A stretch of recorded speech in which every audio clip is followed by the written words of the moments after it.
Yeah, well, thanks for being here. I know this isn't your typical audience. I'm an Yeah. esthetician, so a lot of my Oh, that's so audience, yeah, they're estheticians, acne specialists. I am a nutrition coach, but I use it in the context of like acne clearing, not physique goals. cool.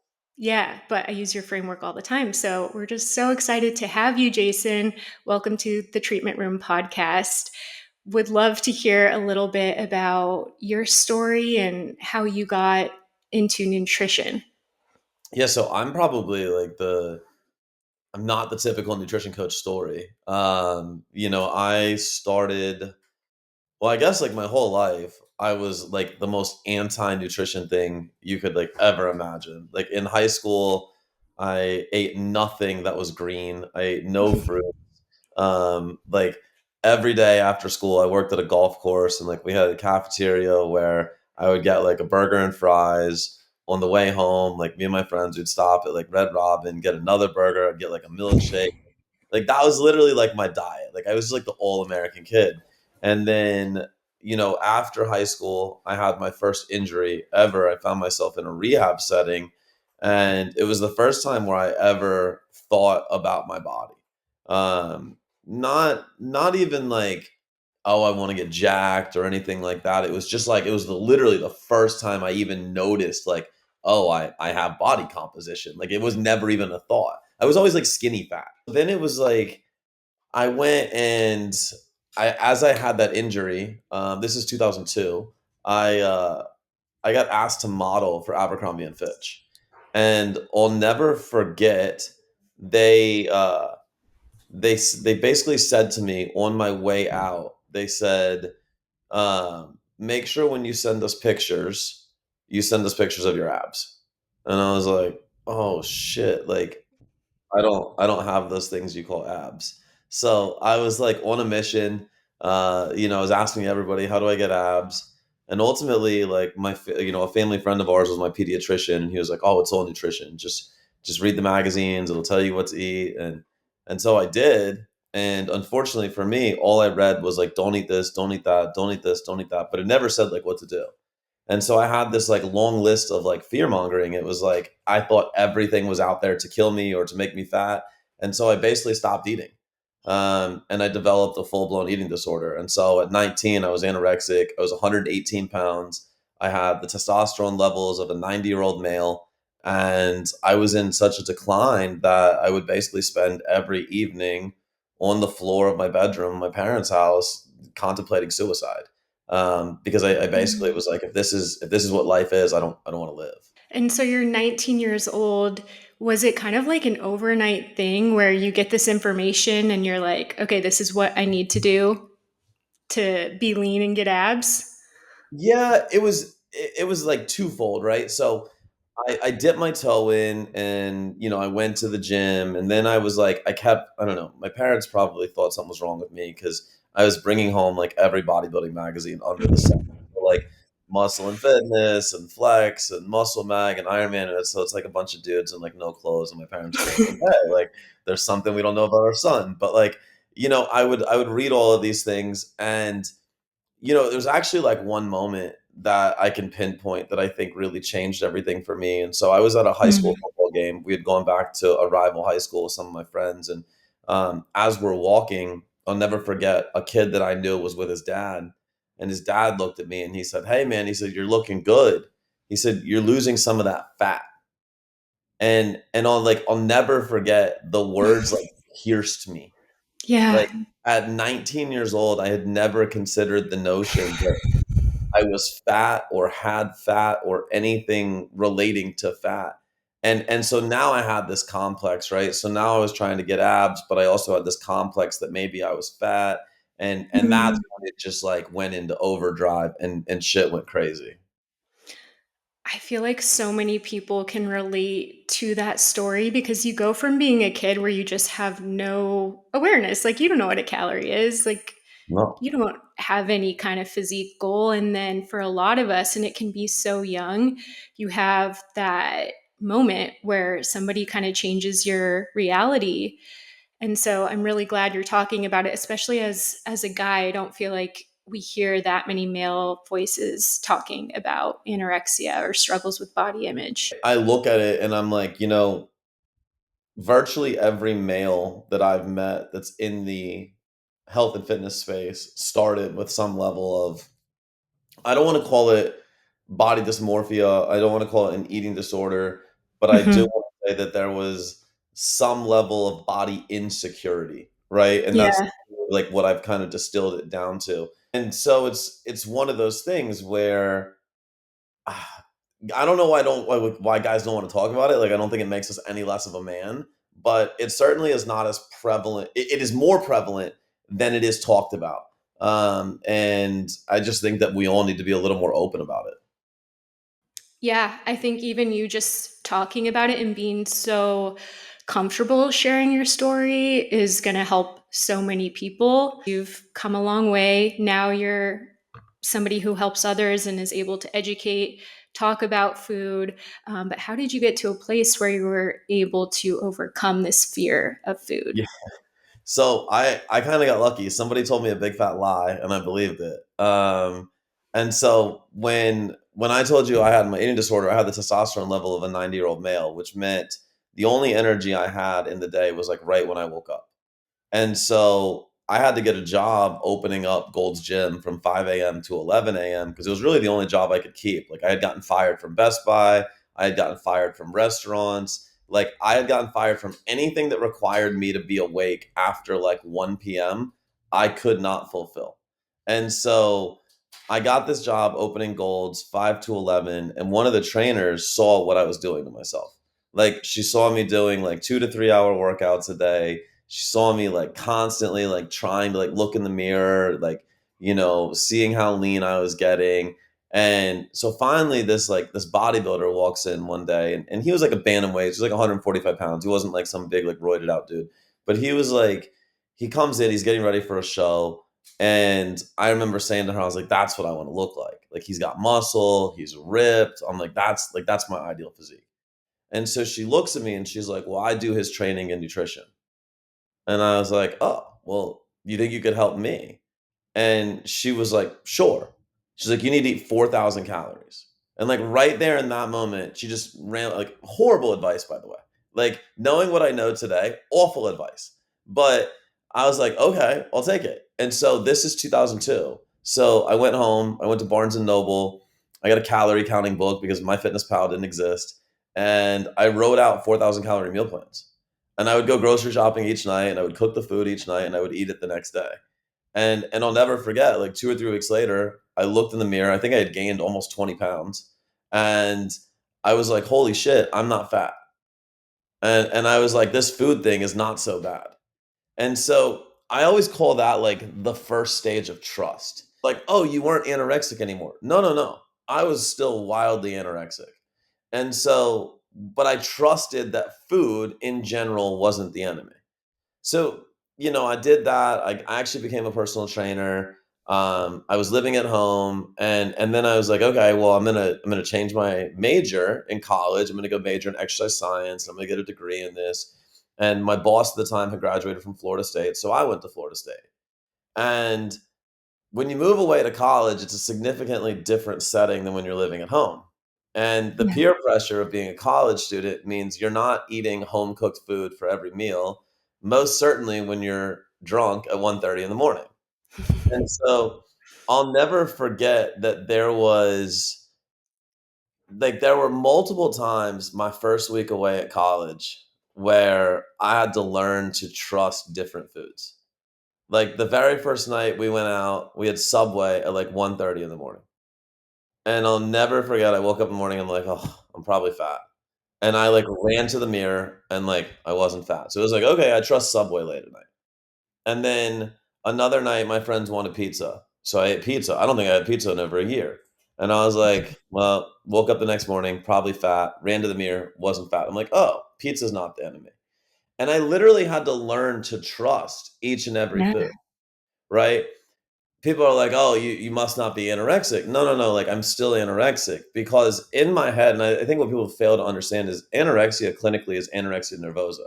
right? It's a nervous system disorder. It's not just like something that you come in and out of. Like your brain is wired a certain way towards now seeing food and your body relative to one another.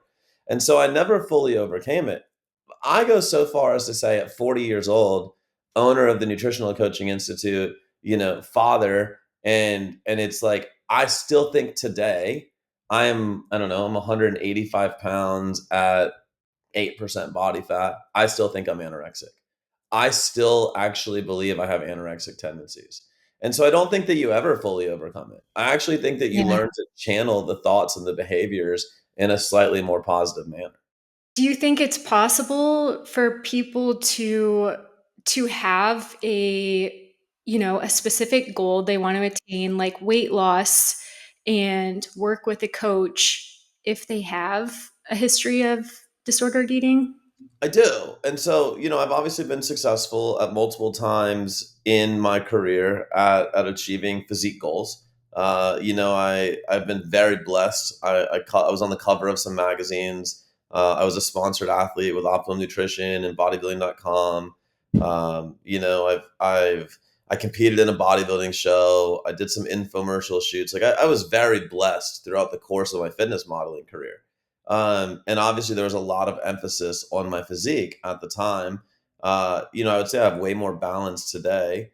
But I'll give a great example. At 40 years old, my goals today are completely different. I have no desire to be a fitness model anymore, and I want to play golf at a really high level. Like that's my current goal. Well, a year and a half ago, I was 195 pounds at 8% body fat. And I don't think that you see very many pro golfers that are like, filling out of extra large shirts because they're so jacked. Like it doesn't bode well on the golf course. So everyone's like, well, why don't you do more golf specific training? Just get smaller. Well, my brain was like, no, no, no. I've spent the better part of almost 20 years working on getting bigger. I can't now just go let my physique go to shit. So like the body dysmorphia is very real. To directly answer the question, do I think it's possible? I do. But I'll tell you, it's a very slippery slope. Every time, like right now, if I were to go undertake a calorie deficit, I can tell you that my brain knows that the appropriate calorie deficit is like 500 to 750. That being said, my brain is also going to push me towards like a 1500 calorie deficit because some is good, more is better, and let's just trigger anorexia. It's where we don't eat at all. I microdose GLPs right now, and those destroy my appetite. I'm wildly comfortable not eating all day, right? I have to assume some of my anorexic brain comes into that. Um, so I think it's possible, but I think it's a very slippery slope, and I think that we have to acknowledge that. And I think there needs to be a lot of very open communication between coach and client, and I think it needs to be acknowledged on day one and continuously acknowledged throughout the process. Yeah, it's something I think about a lot because I work with a lot of young women. I know they're already exposed to so many pressures in society. And so, yeah, my question for you, because personally I'm coaching clients and sometimes they do have to address specific foods. Like it might be gluten, it might be dairy. It can't always be this flexible diet that you would have for a weight loss goal. Are there any like specific strategies that you recommend for coaches to implement so they can work on specific goals with clients while just keeping in mind like we're not trying to trigger an eating Yeah, disorder? I think it's really important. Number one, so when I built NCI, the Nutritional Coaching Institute, right? It was a certification in 2017 that, in my Yeah. opinion, really changed the face of coaching. Like, prior to 2017, all coaching was based on knowledge. Post 2017, most coaching has been based on connection. And so I've always been a big proponent that the most important thing in any endeavor is the relationship and the connection between coach and client. And so I think that first and foremost, open dialogue is essential, and I think truth is essential. And so I think that an anorexic needs to feel very safe. They need to feel very protected, but they also need to be encouraged to open up about everything. That being said, I also think education is really big. And so then when anorexics will typically make decisions, and I'm going to speak personally, and anecdotally, I'm not going to speak professionally. So anybody that's like, oh my God, let me fact check this guy. I'm not classically trained in psychology. I'm not classically trained in eating disorders. Like, let me just preface all of that. So I'm giving you a firsthand account. Um, so in my journey with anorexia, um, you know, if I understood what should or should not happen, it was significantly easier for me to make a decision. If you told me, well, you need to do this to lose weight, well, my expected response is that I lose weight, and then I'm going to let my brain come in and I'm going to force that weight loss, right? Um, Whereas if we're having open dialogue, if you're educating me the whole time, then I'm significantly more likely to be compliant, right? Like we have 100% like coined the phrase education drives compliance. And I think that that definitely stems from body dysmorphic and or eating disordered clients more so than it does any other population. As long as you feel the dialogue is open, you're educating, you're trying to maintain a safe space. I think that the general consensus is that you shouldn't do it for fear of like going overboard. And I Yeah. think that that's largely bullshit. Yeah. Um, that's like saying like I was anorexic, I gained 100 pounds, and because I was once anorexic, I don't deserve to be healthy. Seems kind of crazy to me. Um, And it's interesting because I have a lot of, female clients who express, so they want to clear their skin holistically. They don't want to do Accutane prescriptions, but they might have come from a place where they've been told you can't have any rules around food. So they almost question like how can I have a specific goal while not getting back to where I was. so it's interesting because so we when I teach coaches to coach, I teach what's called a four-dimensional operating system. And today more like what most people come to me for is actually business development, right? So I was Okay. the nutrition coach that got more results in the world, and now I teach, I make coaches really rich. And so, but it's the same principle in the physique side, because at the end of the day, the four-dimensional operating system is around an individual's physicality, their personal development, their connections, and their ability to make money, right? And those are the four dimensions in life. Like we're all physical and physiological beings. We all need to personally evolve and have some level of spiritual connection. We all need to be connected to our significant others and our children and our family and our friends. And then we all need the ability to make money, right? And so what I ask people is like, okay, if we're not allowed to have any rules, explain to me the facts that live inside of that statement, right? Because to me, that's a very emotional statement. We are trying to protect your emotional state. Well, emotions are okay, but the problem is they're very subjective. And so your rule for yourself might be like, well, no alcohol. But then all of a sudden, Saturday night on date night, you're like, well, but I want to drink and it's date night. And so you make the exception. And so emotionally, right, subjectively, we are now altering the rules. Well, why don't we just unpack what the facts are? Well, the facts are that an abundance of restriction will undoubtedly trigger previous behavior. Okay, great. Like that's actually factual. Okay. Another fact is that there are certain foods inside of your body that will trigger an outbreak. That's factual. Like we can't deny that. Another fact would be that physiologically speaking, decreasing inflammation will likely decrease outbreaks. Okay. So when all of a sudden we start lining up the facts, well, where does that point us in terms of informed decisions? Well, it points us to low inflammatory foods. It points us to avoiding the foods that will trigger outbreaks, right? It points us to a place where restriction is not necessary. However, guidelines are likely a good idea. Well, don't shoot the messenger, right? That's not your fault. That's not my fault. That's just the truth.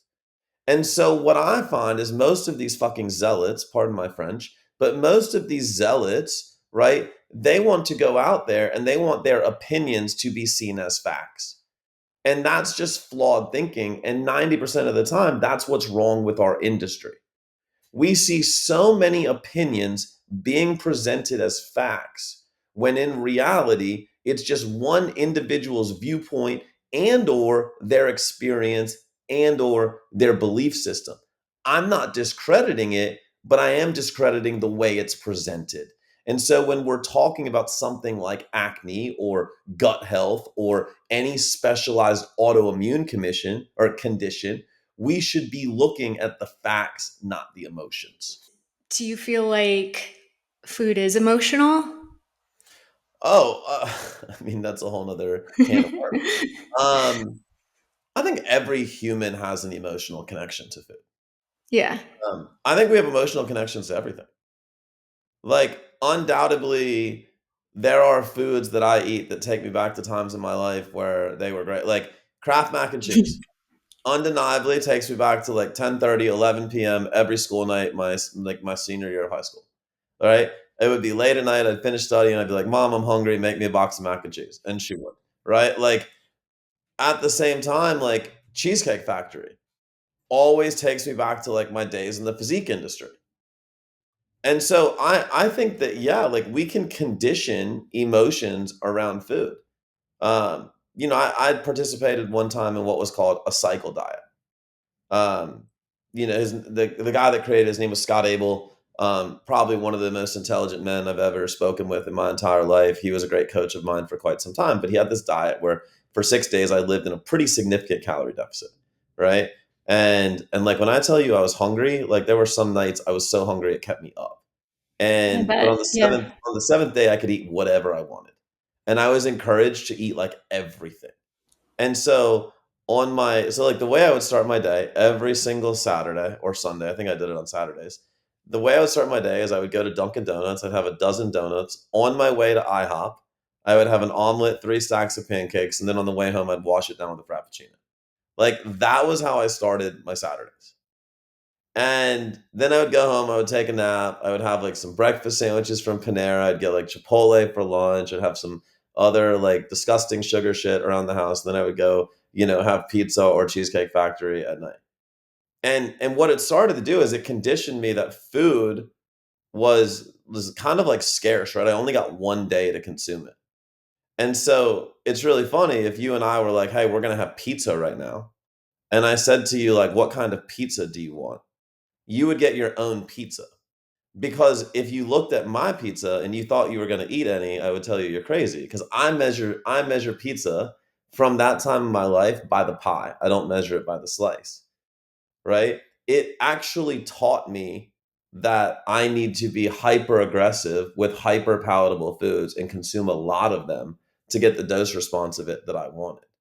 And so I think that emotionally, I had created these connections based on how I was living. I don't know if I've ever changed that. Like, I have a hard time, even today, 40 years old, knowing what I know. If we sat down and had Cheesecake Factory, I don't want 2 bites. I want the whole damn slice, right? And it's very difficult. I couldn't tell you why. I don't know what's going on in my brain, but I can tell you there's something going on there that compels me to want it. I did want to touch on macros because it's something that's a little unfamiliar to might be unfamiliar to my audience.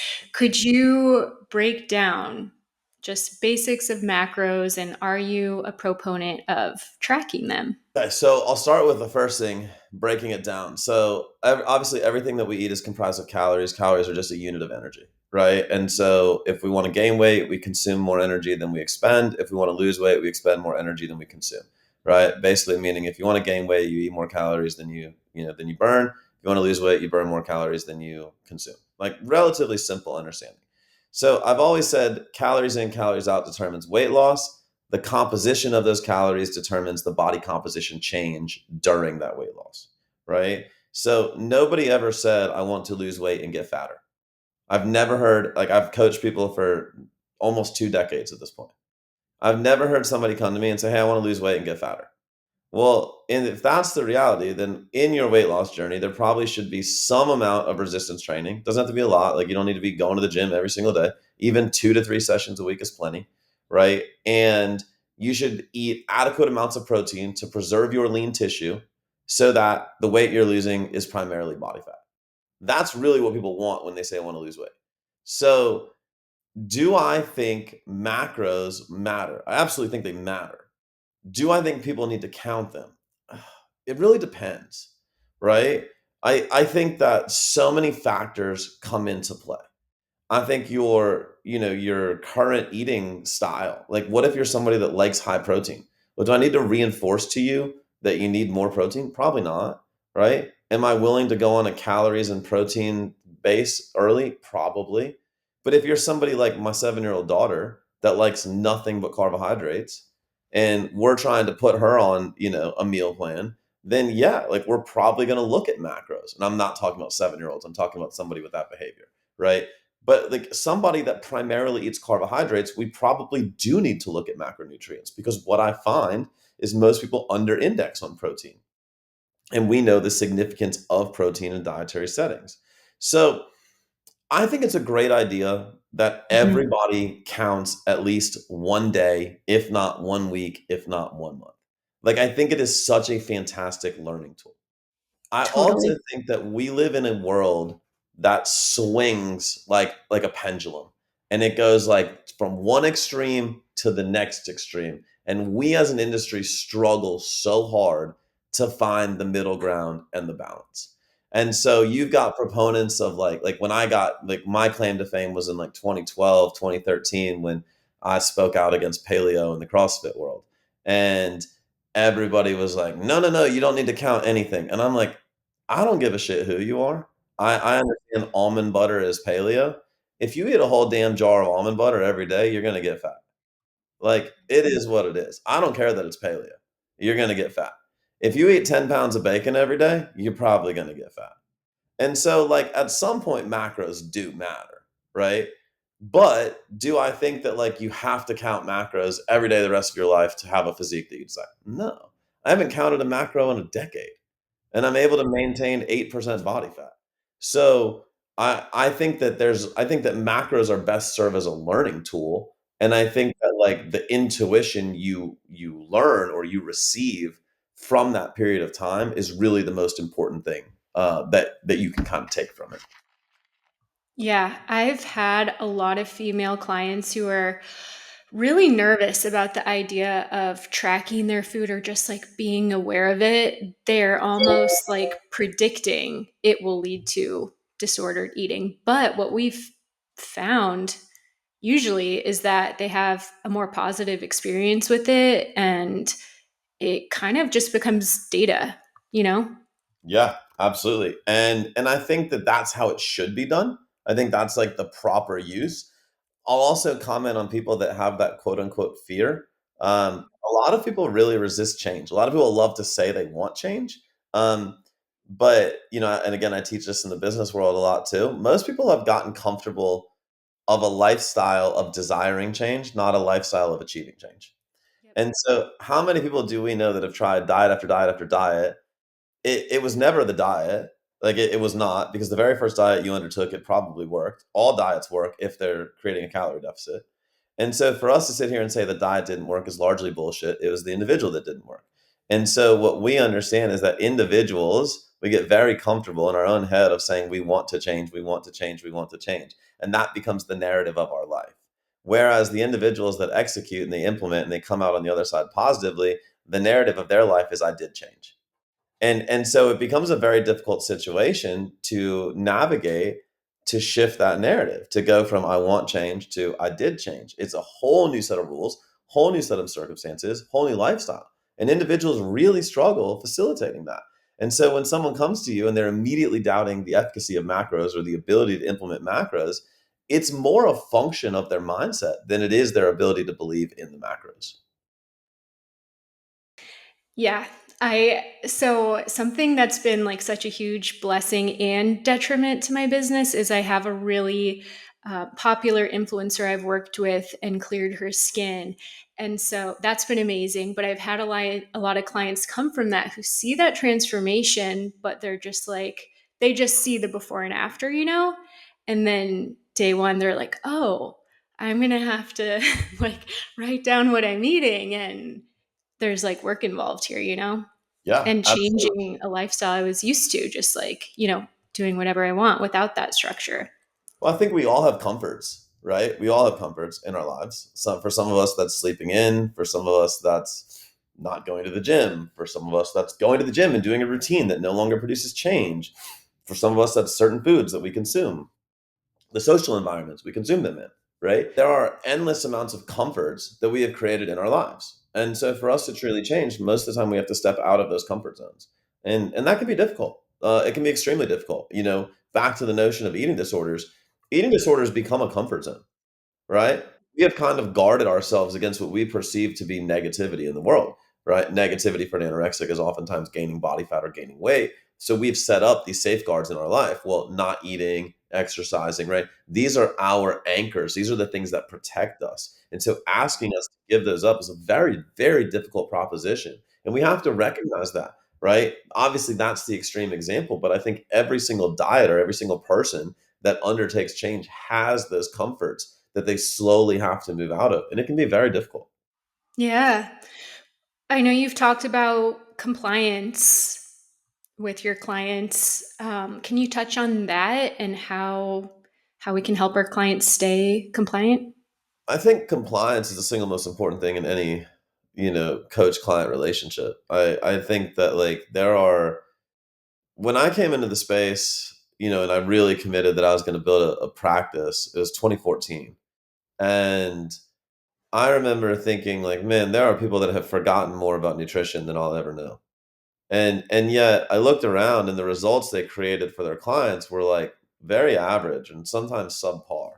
And I always wondered, like, what is it? Like, you're so smart. Like, you know physiology way more than me. You know metabolism way more than me. You know biology way more than me. Yet, for some reason, whenever I work with a client, I get a better result. And I quickly distilled it down to the notion, like, my clients don't fuck up. And when they do fuck up, like, I don't allow them to label it as a fuck up. And so I think the real magic of coaching is in building protocols that meet an individual where they are. I forget. I know you said that you've gone through some of my stuff. Like, did you do our certification? Have you been through our level one? I think I'm going to after this Okay. call. I've done NASM. Okay. I'm sorry to hear Yeah, that. But so it gets $1 right now. So it'd be like the best dollar you've ever spent in your we're life. doing it. Yeah, Uh, absolutely. No but brainer. so i- like in the certification, like when we used to do it before, I talked about this client that I had. She worked at Google, and no matter what she did, like, no matter what we did, we built protocol after protocol. Friday and Saturday night, she would get blackout drunk, and she would go on, like, food benders.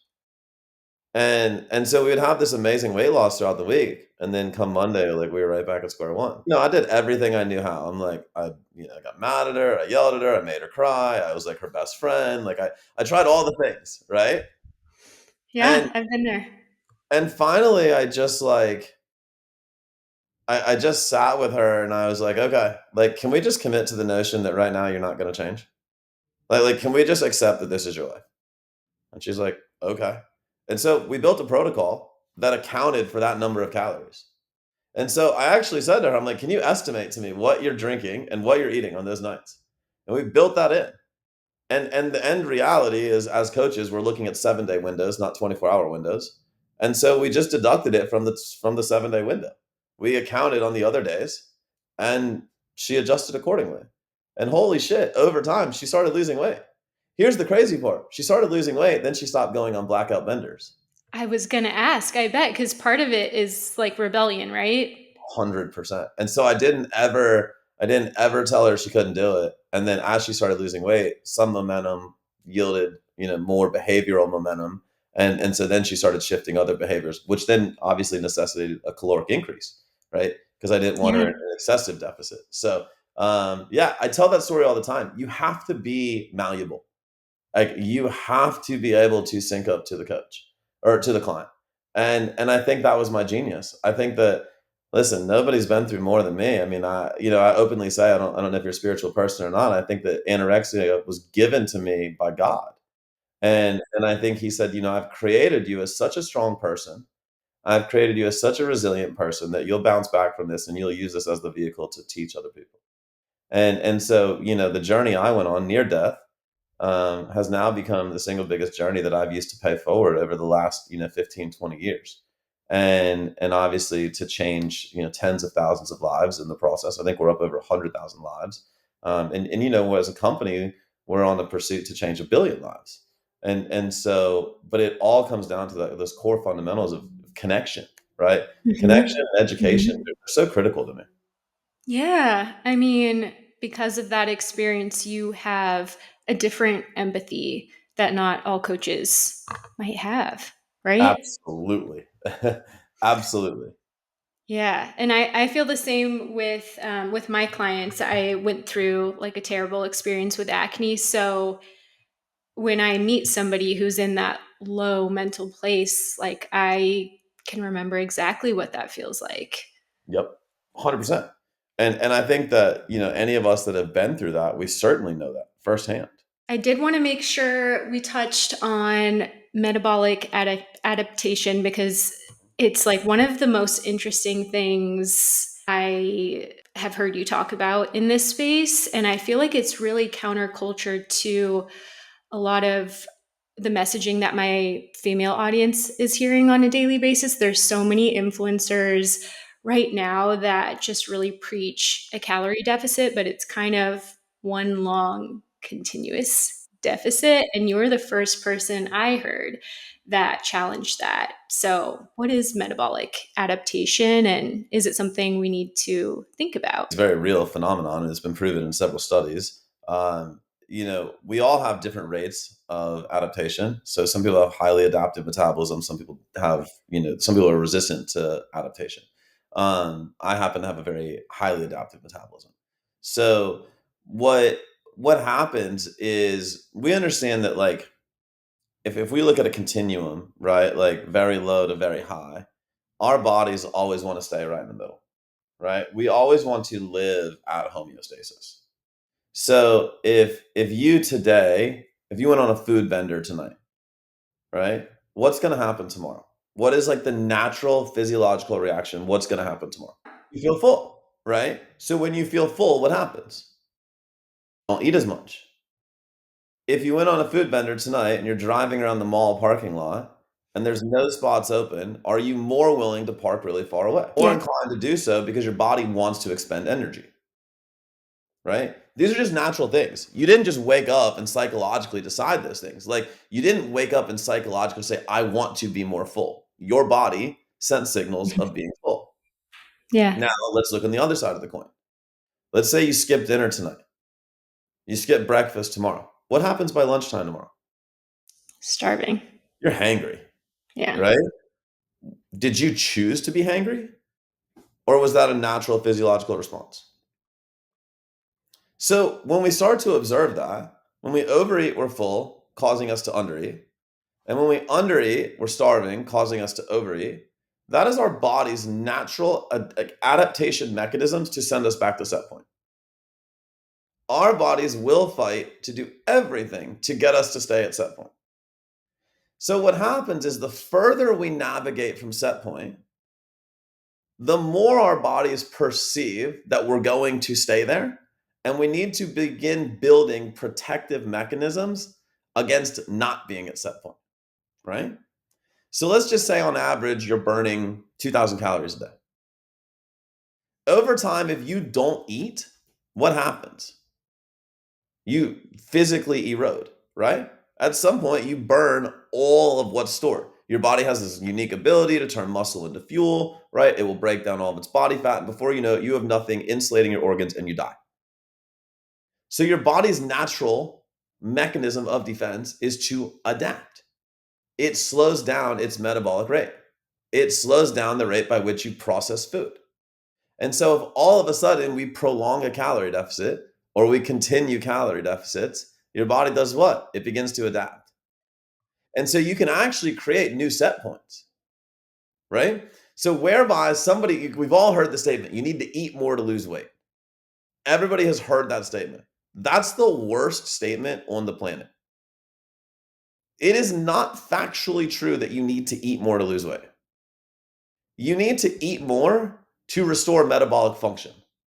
And with proper metabolic function, you can lose weight. Like, that's the truth of the statement that people are trying to make. And so the way that I've always looked at it is like this four-phase approach. Every time we lose weight and every time we achieve a result, we are inherently creating some level of physiological adaptation. Whether we want to or not, it's happening. When you get close to 6% body fat, 8% body fat, 10 to 14% body fat as a female, all very lean areas, right? When you get down to those levels, your body is 100% adapting. Which means if we take you back up to maintenance calories, that temporary feeling to your body is a surplus, which is why you actually put body fat back on, right? That's why you actually put body fat back on, because your body's like, oh, survival. Holy shit, I'm going to store some of this. I can insulate my organs again. I can function properly. Okay. And so for us, what proper diets should look like is there should be an active pursuit of goals followed by a recovery phase. If you live in a calorie deficit and you try to live at super lean body fats your whole life, you're going to have negative repercussions, most of which, especially women, have experienced. So there should always be a recovery phase. There should always be a metabolic improvement phase where you can build metabolic capacity. And then I'm a very big believer in the pre-diet phase, because I think I think diets are equal parts mental as they are physical. And I think that you should get your clients ready for like the mental rigors ahead as well. And so this is really a 4-phase model that I built to offset what we know to be adaptations that will inevitably happen.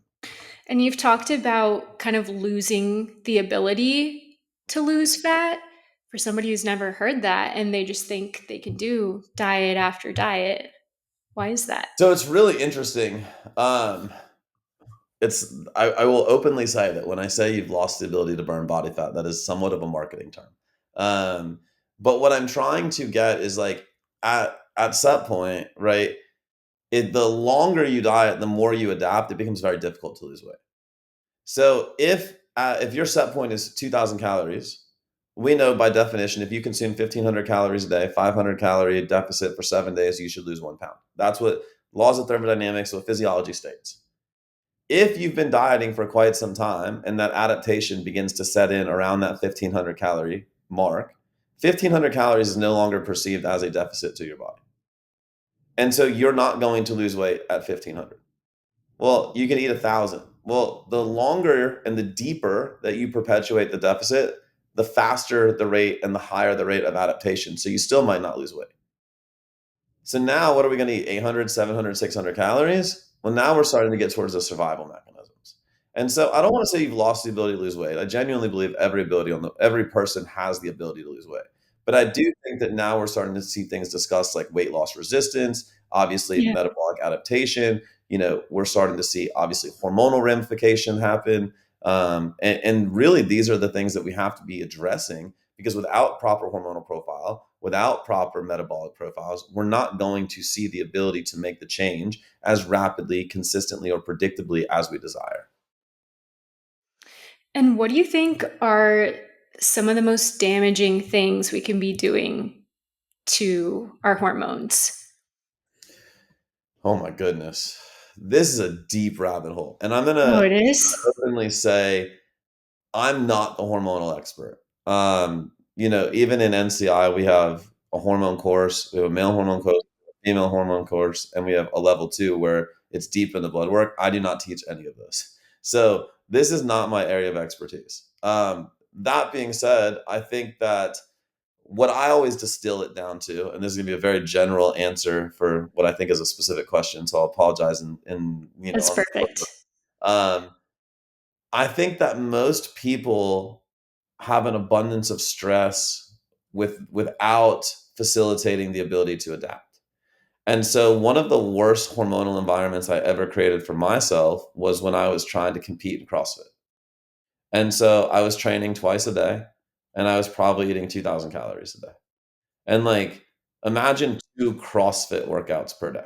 Like, my morning workout was like go in, do some gymnastic skills, and do 15 repeats of 500-meter rows, getting progressively faster with only 90 seconds between. Right? Like, it was intense. Then I would go home, I would rest, I'd go back to the gym, and I would do like some heavy lifting, and I would do a Metcon. And that's a lot of stress. Like physiologically, the reason that we train is we intentionally impose a stressor to create or to facilitate a desired adaptation. Like, that's why we train. And so what happens is I'm now imposing more stressors. Well, now my body's giving the response. I'm not sleeping well. I wasn't eating enough. I wasn't taking care of the inflammation in my body. Well, now it's like stress, stress, stress, stress, stress. My body's no longer creating the ability to adapt. Well, what does it do? Like there's this whole hormonal cascade that starts in the HPA axis, right? It cascades, it affects my cortisol levels. Obviously, now I've got an inverse cortisol curve to where I'm not producing cortisol throughout the day. I'm only producing it at night. So I'm exhausted all day. I can't sleep at night. And it's only perpetuating, excuse me, like the current cycle.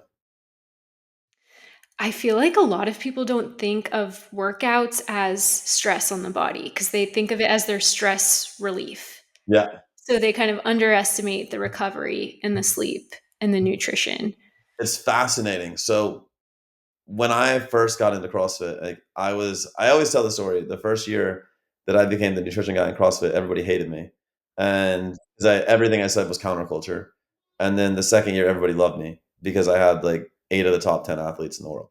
Um, and so I went in there and I just said, like, we're stressing our bodies too much and we're not facilitating the adaptations that we desire. And, a lot of times I would make people pull back on their overall volume. Well, I took that to mainstream and I said, well, a lot of people that can't lose weight with CrossFit is because they're constantly stressing their bodies can't adapt. And so what we'd see is we'd see these puffy bodies, we'd see extremely inflamed, we'd see an abundance of stress. Obviously, to lose weight, you need to be in a calorie deficit, right? So here's the crazy part. We've got this high intensity, maximal stress stimulus, and we're trying to intentionally under recover and not facilitate adaptation to stress. So we've got max stress, minimal recovery, max stress, minimal recovery. Like, what do you think that results in long term? It results in problems. It doesn't result in optimal body composition. And so when I would go into these CrossFit gyms, I'm like, you need to stop doing so much damn CrossFit. I'd be like, you need to be doing 2 to 3 days of CrossFit max, and then you need to be going for like a 60-minute walk on the other days. And they're like, you're crazy. I could never lose weight like that. The people that trusted Right. me, they got shredded. The people that didn't trust me, they got fucked up. I'm so glad that is becoming more common knowledge, just like acknowledging recovery days and rest for growth, because I feel like for the longest time it was just like, no days off type of Yeah, it's hustle mentality. culture. Yeah, it's hustle. Yeah. Yeah, that's never gonna work. Yeah. More is not always more. Mm-mm. Did you notice your female clients were more sensitive and kind of needed more recovery than the Yes. guys? Yeah, Yeah. so, it's interesting. I had this conversation with somebody very early on. Anecdotally, I noticed that females, had much higher they were had much higher rates of adaptation than males. They are also less resilient, right? And less resilient in terms of metabolism.